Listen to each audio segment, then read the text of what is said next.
दोस्ती। एक घने जंगल में बहुत पुराना कुआं था। उस कुएं में बहुत सारे मेंढक रहते थे। उनमें एक मेंढक था जिसका नाम था स्वामी।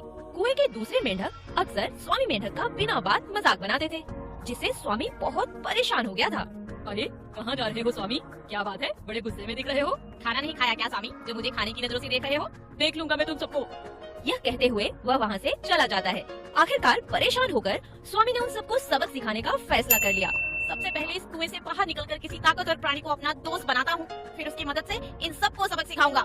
और यह सोचकर कुएं से बाहर निकल आया और कुएं की मुंडेर पर बैठकर किसी ताकतवर प्राणी की राह देखने लगा। तभी स्वामी को एक सांप अपनी ओर आता दिखाई दिया। उसे देखते ही स्वामी की बाहें खिल गई। वह जानता था कि यह भयानक सांप उसके सब शत्रुओं को खत्म कर सकता है, फिर मुझे कोई भी नहीं चढ़ाएगा। यह सोचकर स्वामी सांप के पास जा पहुंचा और बोला, मेरा नाम स्वामी है, मैं तुम्हारा दोस्त बनना चाहता हूँ, क्या तुम मुझसे दोस्ती करोगे? सांप फन फफाते हुए बोलता है, क्या कहा तुमने? तुम मुझसे दोस्ती करना चाहते हो? हाँ मित्र, तुमने बिल्कुल ठीक सुना, मैं तुम्हारा दोस्त बनना चाहता हूँ। सांप आश्चर्य से बोलता है, मैंने तो अपनी जिंदगी में पहली बार यह देखा और सुना है कि एक मेंढक सांप को दोस्त बनाना चाहता है।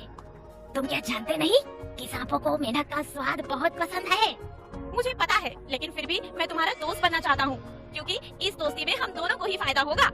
स्वामी मुस्कुराते हुए बोलता है, इसमें मेरा क्या फायदा हो सकता है भला? सांप ने स्वामी से पूछा, बात यह है मित्र, जिस कुएं में मैं रहता हूँ उसमें मेरे बहुत सारे रिश्तेदार रहते हैं। मैं उनके तानों और उनकी बातों से बहुत परेशान हूँ। उनकी वजह से मेरा जीना नर्क बन गया है। तो इसमें मैं क्या कर सकता हूँ? मैं तुम्हें उस कुएं में ले चलूंगा। तुम मेरे बदमाश रिश्तेदारों को अपना भोजन बना लेना। इस तरह से तुम्हें स्वादिष्ट भोजन मिलेगा और मेरे दुश्मन भी खत्म हो जाएंगे। यह तो बहुत अच्छी बात है। तुम बस मुझे कुएं में जाने का रास्ता बता दो, क्योंकि मुझे तैरना नहीं आता है। फिर बस मैं तुम्हारे सारे दुश्मनों की छुट्टी कर दूंगा। ठीक है मित्र, मैं तुम्हें कुएं में जाने का रास्ता बता दूंगा, जिससे तुम आसानी से कुएं में घुस सकोगे। पर एक बात का ध्यान रखना कि मेरे दुश्मनों के साथ मेरे रिश्तेदार भी रहते हैं वहीं। मैं तुम्हें बताऊंगा कि तुम्हें किन किन मेंढकों को मारना है। सांप मन ही मन सोचकर बोल रहा है, बच्चों, तो मुझे एक बार उस कुएं में लेकर तो चल, फिर तो मैं सभी मेंढकों को चुन चुन कर खाऊंगा। फिर स्वामी उस भयानक सांप को कुएं के पास लेकर गया और सांप को वह रास्ता बता दिया जिससे सांप बड़ी आसानी से कुएं के भीतर पहुंच सकता था। दूसरे दिन स्वामी सांप को लेकर कुएं के अंदर पहुंचा। इतने भयानक सांप को देखकर स्वामी के विरोधी मेंढकों का दिल दहल गया। उन्हें अपनी मौत सामने दिखाई दे रही थी। स्वामी इशारा कर करके सांप को अपने शत्रुओं के बारे में बता रहा था। अब वह रोज 2-3 मेंढकों को खाकर अपना शिकार बनाता था। सांप ने स्वामी के सारे शत्रुओं को अपना भोजन बना लिया था। अब उसके मुंह में मेंढकों का स्वाद आ गया था। सांप ने स्वामी के पीठ पीछे से उसके रिश्तेदारों को भी खाना शुरू कर दिया था। मित्र, यह तुम क्या कर रहे हो? तुम मेरे रिश्तेदारों को भी खा रहे हो।